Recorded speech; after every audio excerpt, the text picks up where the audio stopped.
ভোরের আলো ফোটার আগেই রাজধানীর আনাচে কানাচে রঙিন হয়ে ওঠে নববর্ষের রঙে। বৈশাখী ও লোকজ সঙ্গীত আর বৈশাখী শোভাযাত্রায় আনন্দ উল্লাসে উদ্বেলিত বাঙালি বরণ করে নেন বাংলা সন 1433-কে। ধানমন্ডির 27-এ আজ দিনব্যাপী চলছে নানান সাংস্কৃতিক আয়োজন। বাংলাদেশের প্রথম 5D AI ইনভার্টার যুক্ত সর্বোচ্চ বিদ্যুৎ সাশ্রয়ী যমুনা এয়ার কন্ডিশন।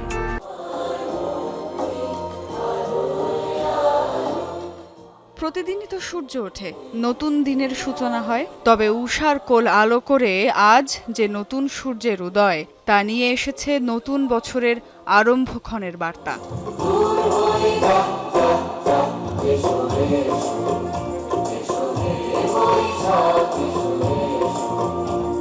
বঙ্গাব্দ 1433-এর প্রথম দিন, বসন্ত শেষে রুদ্র বৈশাখের প্রথম দিন। ভোরের আলো ফোটার আগেই ধানমন্ডিতে রবীন্দ্র সরোবরে শুরু হয় সুর, তাল আর ছন্দের পরিবেশন।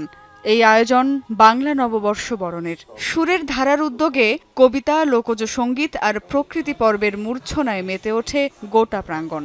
আমার খুবই ভালো লাগছে। আমি এখানে ভোরবেলা থেকে অনেক এক্সাইটমেন্ট ছিলাম। খুবই ভালো লাগছে, মানে প্রতি বছরে আসা হয়। আমার দুই সন্তানই এই অনুষ্ঠানে অংশগ্রহণ করে ছোটবেলা থেকেই। ওয়েদারটাও বেশ ভালো, অনেক এনজয় করছি।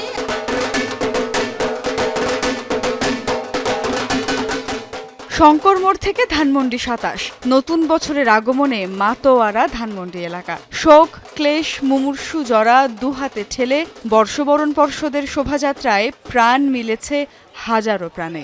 বাংলাদেশের মানুষের কাছে, বাঙালির কাছে এই নববর্ষের যে আয়োজন, সেটি আমাদের কাছে সবার হৃদয়কে নাড়া দিচ্ছে।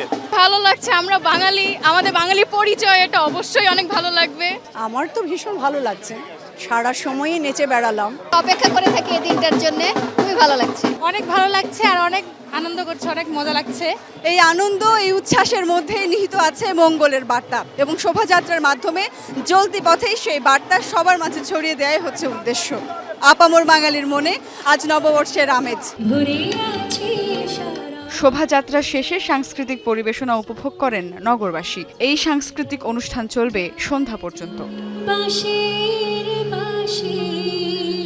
সুমাইয়া ঐশী, যমুনা নিউজ, ঢাকা।